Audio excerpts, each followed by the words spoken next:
Right now, joining us on the Fan Guest Hotline by Gruber Law is Steve Perhach, Pack a Day Podcast. You can find him on social media at Steve Perhach. Steve, how are you doing, my friend? Good. What's going on, my friend? Oh, I am wonderful. It is a great time to be a Green Bay Packers fan. And actually, I want to get your thoughts on this clip from Andrew Brandt. It was a couple weeks ago, but I think it's even more apropos today. So Tommy's going to play it. I want to get your thoughts on it. Okay. You guys, you Packers fans, I love you. You people. I'm going to say, I grew up in Wisconsin. I love Wisconsin. I love everything you stand for. Can you imagine being a Packers fan? Like, you're so taken care of. You're everything's always so great. Even when it's not, it still is. Because, the headline is, if you were like born in the mid 80s when you were a baby, you've never been a Packers fan without at least a Hall of Fame quarterback. And then whatever this version of Jordan Love is. And we already know that. But then every once in a while, the Packers, they give you this little bonus. They hit you with a little fan dividend. Be like, you know what? We'll give you Reggie White. We'll give you Charles Woodson. We'll give you Micah Parsons out of nowhere. It's like this gift that you get. You guys have it so good. It's cold out there in them streets for other fans. You have no idea what it's like to stand around a barrel fire with fingerless gloves just trying to stay warm. You're in your penthouse all the time. And if I sound like I'm jealous of you, I am. And everyone should be. You're so privileged. You're the trust fund fans. Everything is taken care of. You're so wonderful and so lucky and so great. There's a convertible in the driveway when you turn 16. It's just the life you people live. And I'm happy for you, but I'm also very jealous of you. Once again, Packers fans just find a winning lottery ticket in their pocket. It's amazing. That was Kyle Brandt of the NFL Network, not Andrew Brandt. My apologies for that. Steve, how privileged are Green Bay Packers fans? I mean, he's not wrong. I can't argue. The one thing you point to is they only the Super Bowl wins. Like, obviously, right. Tom Brady skews that, and the Patriots skew that to the point of, if that doesn't exist, then maybe the Packers are happy, and they're due for a Super Bowl win. But yeah, it's not a bad thing to be a Packers fan, man. I lived in Chicago for 6 years. I've got several fans who are Bears fans, or friends who are Bears fans, and the amount of struggle and pain that they go through year after year. And I mean, granted, the Lions are doing good now, but I mean, I have one of my good friends, Dave, was one of my roommates in college. He eternally was just miserable being a Lions fan. And so, yeah, I think the Packers, we are spoiled as the fans, because most years we have a higher quality product than most of the other teams. And it's, but yeah, I wouldn't have it any other way. I have a friend who's a very close friend who's a Bears fan as well. And he's like, I don't think you understand we are living different livelihoods as NFL fans. He's like, I literally can't enjoy the NFL anymore. He's like, it's the same thing every week. We lose every single time. We get so excited in the offseason if something new is going to happen, and then it completely blows up in our face. And it's like, it's not even fun to watch the other teams, because you already know your team lost at noon every single Sunday. And here you guys have Micah Parsons and another quarterback, and you're now the best team in the league. He's like, it's not fair. He's like, and here's his text to me the other day.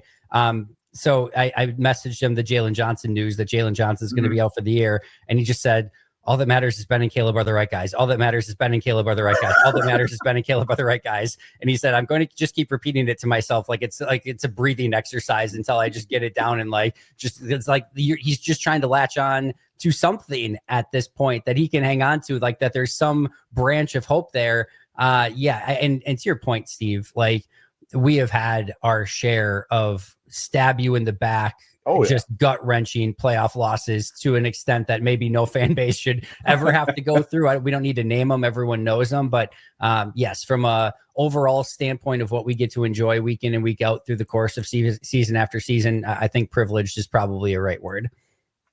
Definitely. As we kind of look at this team right now, and with it being a team that now you're starting to see the power rankings come out, and Green Bay is atop a lot of the lists already. What have been your takeaways from the season, Steve, as you've kind of watched these first 2 weeks and kind of had the opportunity to digest it a little bit? Obviously, with Micah Parsons being added, that's a huge thing. But to me, the thing that's been the biggest takeaway is the defense. And I've said it on the podcast. I jumped on a couple other radio shows, and violence. That is the word that comes to mind when it comes to this defense. And it is something that you have not seen from a Packers defense maybe since the Super Bowl years, like with Reggie. Like that team was like, they just get after the ball. They get to what, like in years past, it was like, oh, missed a tackle, oh, going for 15 yards. Now it's, oh, missed a tackle, there's 7 other guys right there to make that tackle. Yeah. And just something we're not used to seeing. And it's really cool to see Jeff Hafley have all the tools in his tool belt that he can just go and make and have fun. Like, it's got to be so much fun for that guy to be able to, like, what am I going to cook up today? Like this week, all right, he does this.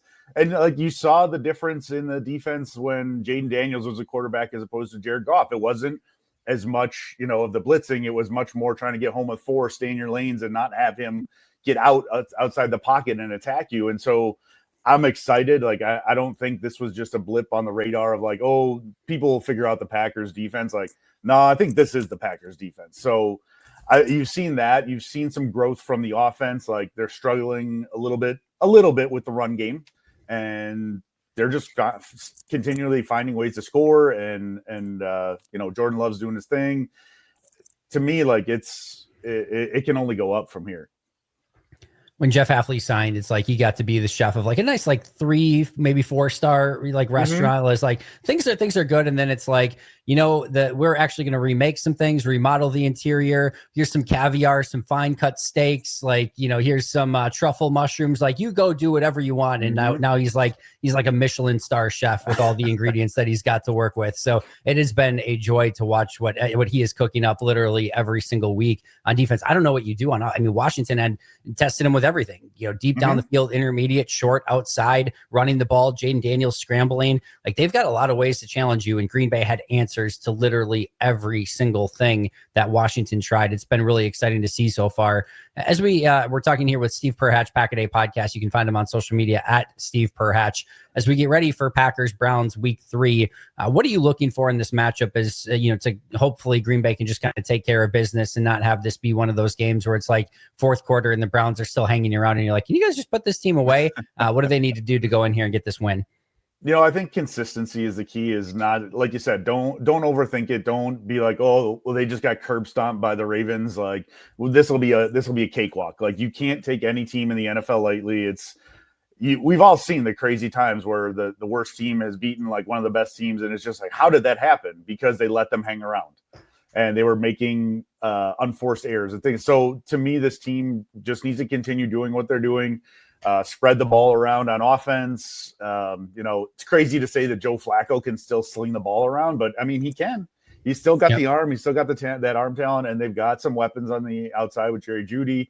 I know the rookie running back is getting ramped up, Judkins, and so I mean, it was some garbage time yards, but he put up like 60, I think, last week, 61 on minimal carries. Yep. Yeah, and so he only played like 19 snaps. So that's something to watch out for, because he was very highly talented and came out, I think, early, first pick of the second round. So it's something to watch for there. But I mean, as long as the Packers do what they've been doing the first 2 weeks, it shouldn't be an issue.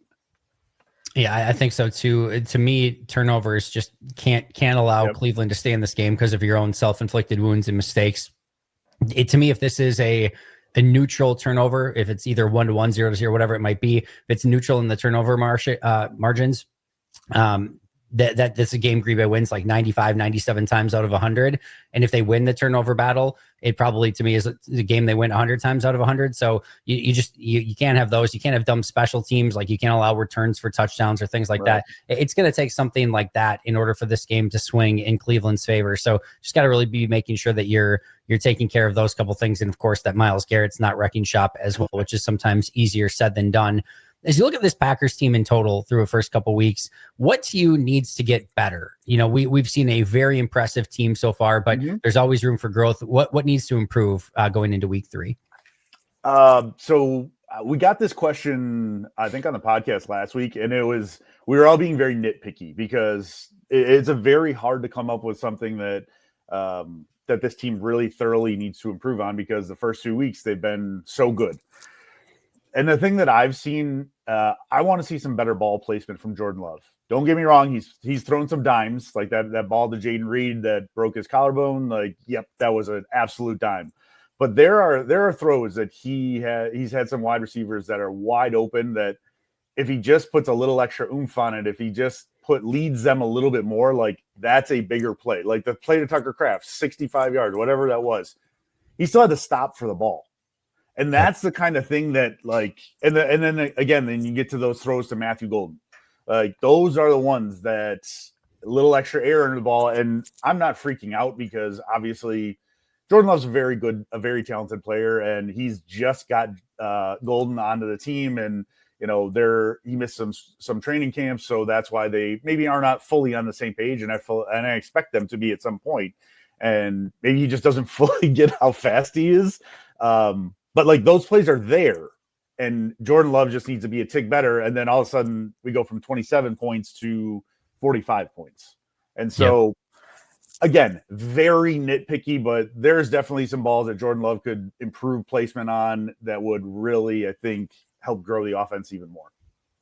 Adam Block in the chat said chemistry with Golden, which is kind of what you're saying here as well. And then run blocking he mentioned as well, which again, I think is something that can help out Josh Jacobs. And Josh Jacobs is going to get those 100-yard games through the course of the season. And again, once that run game gets cooking too, I think this offense is going to take off at an even higher level. We'll see if they can do that this week against Cleveland. On the flip side, as again, we're being joined by Steve Perhach, Pack a Day Podcast. Find him on social media at Steve Perhach. What are you irrationally excited about that you are ready to crown or are ready to celebrate, even though we are only 2 weeks in? What are you can't get out of your head, is living rent free in your head with how good it is so far?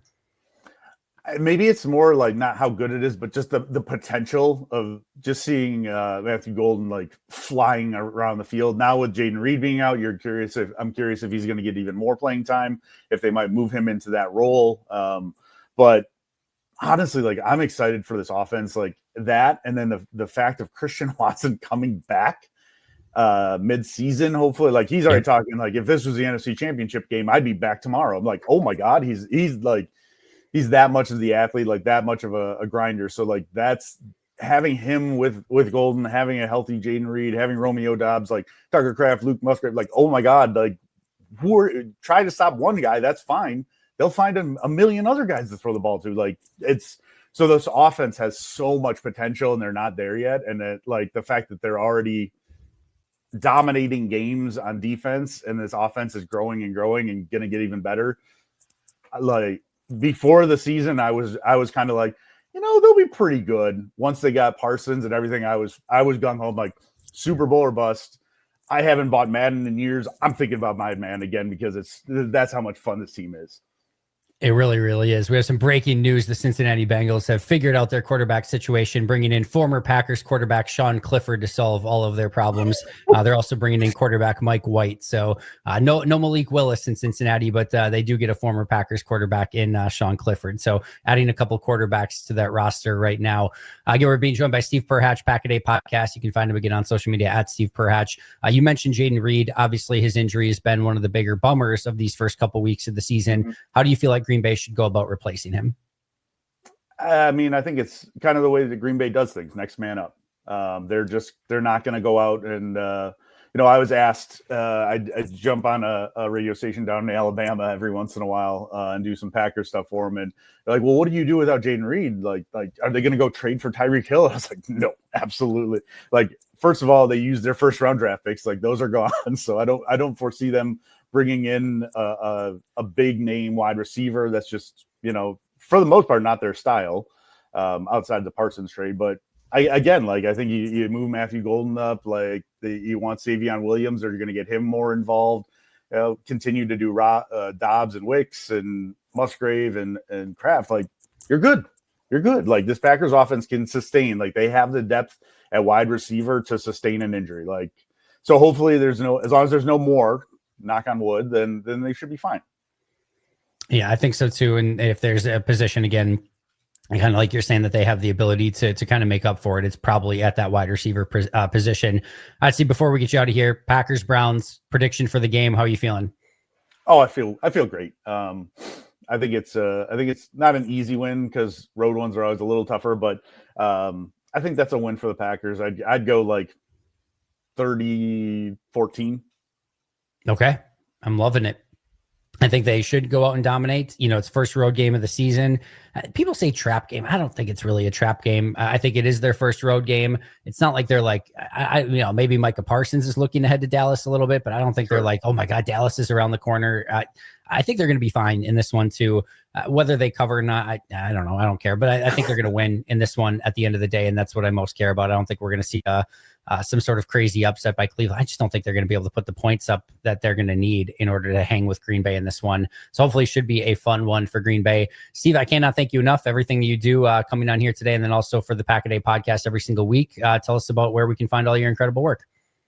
Oh yeah, I did all my incredible work. No, just you can follow me on for sarcastic comments and all sorts of stuff on Twitter. It's at Steve Perhach. But then we do Pack a Day podcast every Wednesday. Our episode is released with Dusty and Sarah, and so always a good time. Just lots of Packers talk, hijinks, and Oreo conversations. So feel free to tune in anytime you can. It is the absolute best. I cannot appreciate you enough. I will certainly be tuning in this week, as I always do, with the three of you who do such an incredible job. Steve, I will talk to you soon. Enjoy your day. And again, we'll hopefully be able to catch up here in the very near future. Sounds good. Thanks a lot. I appreciate you, my friend. That is Steve Perhach joining us again on the Fan Guest Hotline, powered by Gruber Law. One call, that's all. Make sure to follow him on social media at Steve Perhach. This is the Pack a Day Radio Show. More right after this.